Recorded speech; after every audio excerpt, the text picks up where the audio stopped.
Bağışlayan və mehriban uca Allahın adı ilə.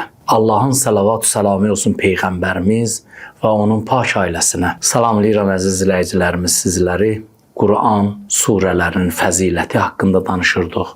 Quran surələrinin fəziləti və xüsusiyyətləri. İkinci surə Bəqərə surəsi haqqında danışmışdıq. Bəqərə surəsinin oxumasının çox fəziləti var və həm də oxumasının çox gözəl xüsusiyyətləri var.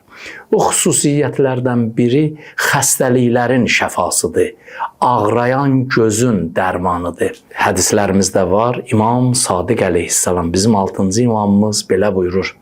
Əgər qızdırma xəstəliyindən əziyyət çəkirsinizsə, Bəqərə surəsini yazın və üstünüzdə saxlayın. Onda qızdırma sizdən uzaq olar. Həmçinin Bəqərə surəsi haqqında var.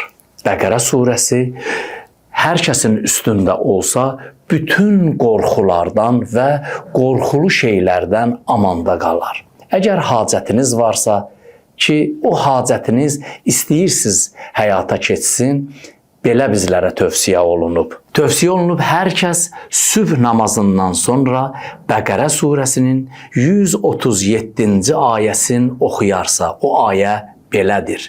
فَإِنْ آمِنُوا بِمِثْلِ مَا آمَنْتُمْ بِهِ فَقَدْ اهْتَدَوْا وَإِنْ تَوَلَّوْا فَإِنَّمَا هُمْ فِي شِقَاقٍ فَسَيَكْفِيكَهُمُ اللَّهُ وَهُوَ السَّمِيعُ الْعَلِيمُ.